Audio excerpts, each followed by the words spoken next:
Hi again everyone, welcome back to my channel. I hope you all are doing really well. I am back for another kind of nap time series. Luca is napping, so I am having a little coffee here and I had to get ready so quickly to film this video. So yeah, literally this dress was on the back of my bathroom door. I just did my makeup and hair super quick and let's go. I want to do a question and answer video for you today because since I've been getting more active on social media and back on my YouTube channel, I thought it'd be good to reconnect through a little question and answer series.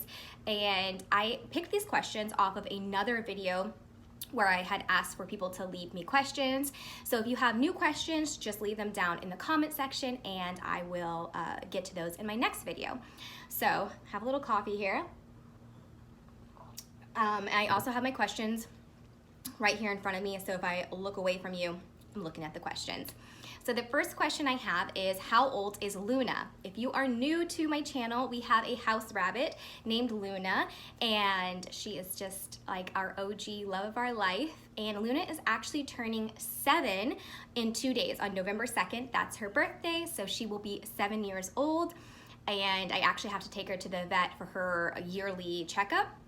Last year I took her to the vet on Halloween and all of the vet staff and the veterinarian himself was all dressed up to the nines. It was really funny and cute. The next one is related to Luna again. It's, where did you get Luna? I think I answered this way back in 2016, but we actually rescued Luna. It's kind of a funny story is that I saw someone post on Facebook at the town we lived in Maryland that someone had rabbits they were trying to rehome from a farm that was shutting down, I believe.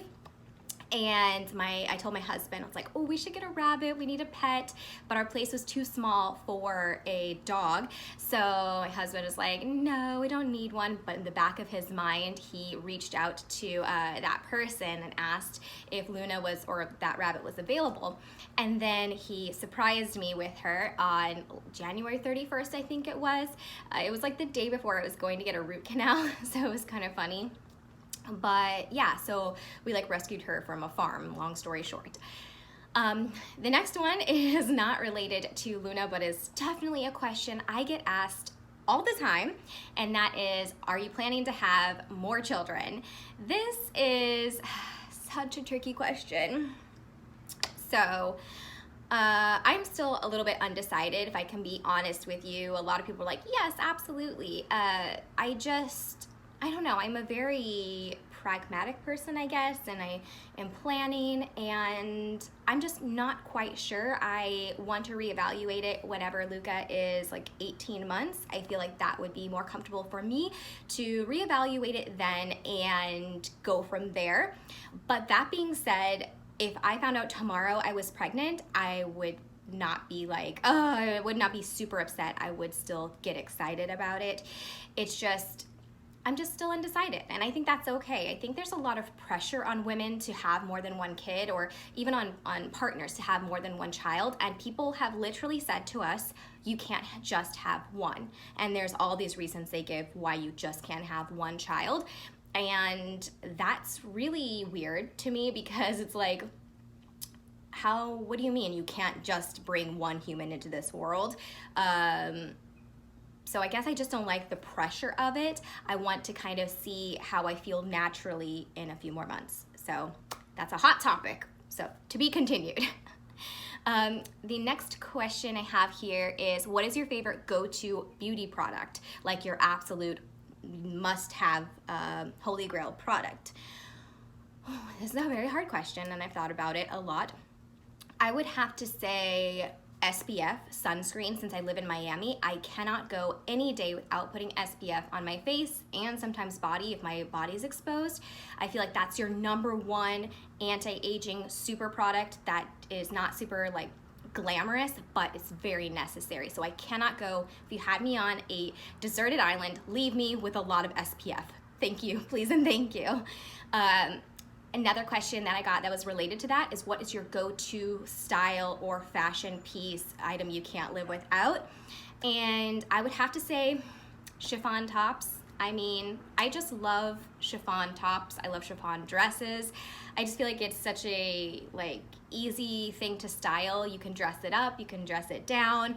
It In Miami, you have to pick them carefully because they cannot be super breathable on occasion, but I've never met a chiffon top I didn't love. So give me chiffon every day, all day. I have a question here related to coffee, and someone asked what's my go-to Starbucks order. If you follow me on Instagram, then you will have seen a little bit ago, I went to Starbucks and I ordered a like TikTok Starbucks drink, which is like a chai tea latte with espresso. It was a disaster. I'm super simple when it comes to coffee. I like iced espresso. Specifically what I'm liking right now is 3 shots of espresso over ice in a grande cup, and then I bring my own almond milk creamer to add in there. I like the Silk almond milk, sweet and creamy almond milk creamer.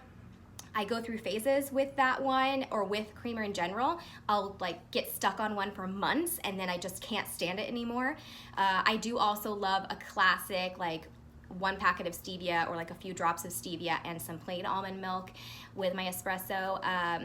I feel like that I used to be a huge latte person, and then when I got pregnant, I really had to like monitor how much caffeine I was taking in. You know, you have like that 200 milligrams, and since I'm a very like pragmatic person and a planner, I did a ton of research to find out like how much caffeine is in each shot of espresso at different places. And where I worked by my office, there was a Starbucks, so I'm like, okay, I'm gonna like find that out. And I found that espresso over ice gave me the best feeling of satisfaction of having coffee with the least amount of caffeine, because you can get like a small tall coffee at Starbucks and that's your whole caffeine for the entire day, and to me it just didn't feel like I was really getting what I wanted. So I started drinking espresso over ice. Highly recommend it. I know that in many places it's getting cold, so espresso macchiato is a really good thing to try as well.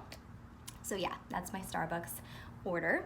Someone had also asked, related to Miami, do I like living in Miami or did I like living in Maryland more? So this person watched me when I first started my YouTube channel when I lived in Maryland. I would have to say I love living in Miami. I do miss the fall in Maryland and in the Northeast, and I'm originally from the Midwest, so the fall in Maryland and in the Midwest is just so beautiful and so magical, so I definitely miss that. I don't miss the ice, I don't miss the snow and the danger of driving in ice and snow. I really did not like that part of living in Maryland or in the Midwest. Maryland wasn't so bad. We didn't get a ton of snow or ice, but the Midwest, you can get like some really big snowstorms where you're like snowed into your house. So I didn't particularly like that. Overall, I do love living in Miami, and I can maybe do a separate video about things in Miami or different places I really love in Miami. So let me know if you want to see that, because Miami has some true gems, but I've definitely had like a love-hate relationship with this city, and there's a couple reasons for that, but yeah, overall I love living in Miami. Definitely miss my friends in Maryland. I miss my friends and family in the Midwest, but Maryland's really serving us well for this time. Another question I got was if I could travel anywhere, where would it be?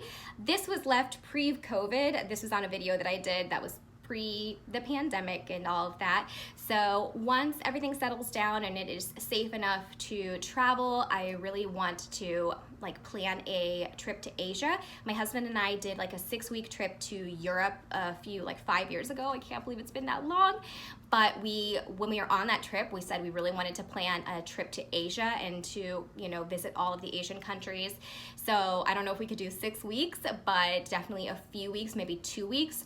That's like my next big wanderlust goal. I think something more realistic when everything settles down and it's safe again is for us to travel to Mexico, to visit my husband's family there and to show Luca Mexico. It would be nice when he can walk. He's almost there, but when he can walk more, I think it would be more enjoyable.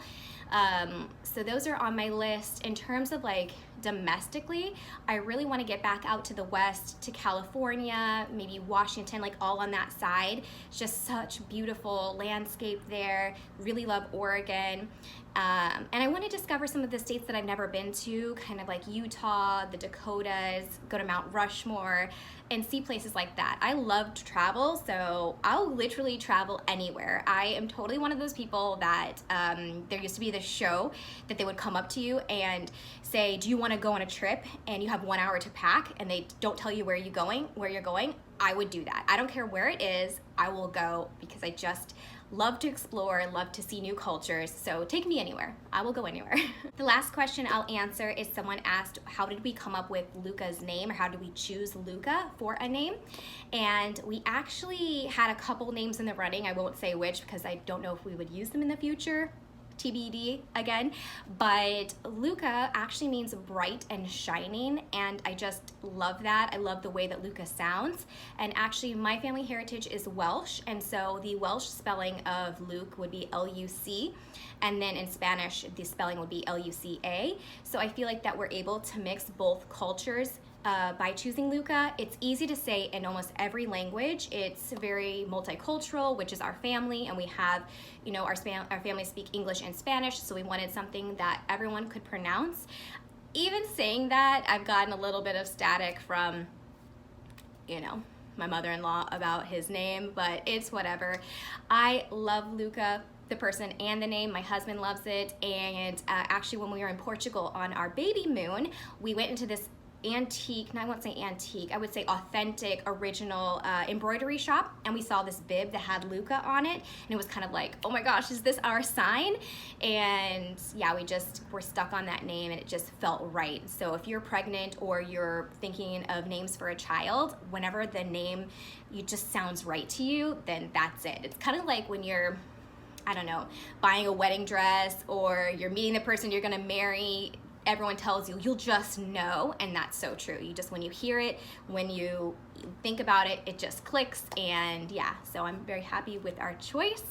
So I don't want this video to be too long because I know that you all are very busy and have things to do, but thank you so much for joining me here for this little Q&A, and I thank you so much for your patience as I get back into content creation and posting more on Instagram and YouTube and everything. So definitely leave me your video suggestions down below. I'm gonna keep working at improving the quality, improving the content. I posted something on Instagram that was for me, but I also wanted it to be for other people.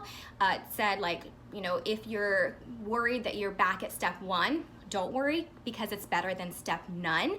And that's how I feel right now. I feel a little bit like I'm back at step 1 and starting my YouTube channel and blog and all that stuff again, but that's okay. It's better than step 0, step none. So yeah, let me know what kind of videos you want to see, and I'll do my best to film them.